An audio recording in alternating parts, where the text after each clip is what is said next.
Welcome to the Good Times We Share. Today we're sharing with you a very simple muffin recipe. Today we're doing banana muffins. We hope you enjoy this as much as we do. So to get right into it, the first step is you're going to get 3 large, really ripe bananas. The more ripe they are, the better they are for the recipe.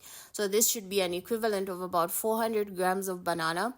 So peel all your bananas and put them into the mixing bowl. Once that is done, then you're going to break them up in this way just to make them easier for you to mash them.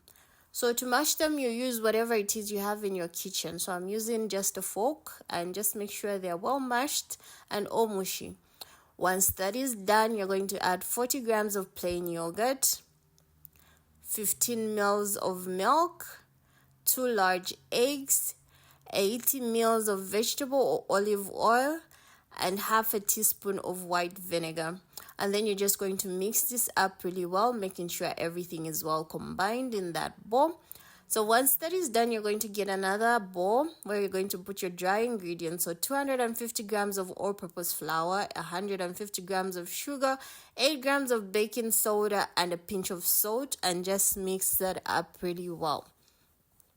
So once that is mixed, you're then going to introduce your wet ingredients that you had mixed earlier. And then you're just going to fold that in really well, making sure that it is all well combined, but do not beat it for too long because it would disturb the texture of your muffins. So once that is done, we put everything into a pan. And whilst you're doing this, your oven should be preheated at 180 degrees for which you're going to bake them for 25 to 30 minutes. And after you're done baking, this is how your muffins should look like. They're all brown and nice, and they are so tasty. We hope you're going to enjoy this recipe. We hope you're going to try it. Don't forget to let us know what you think. So buon appetito a tutti. Until next time, it's bye-bye.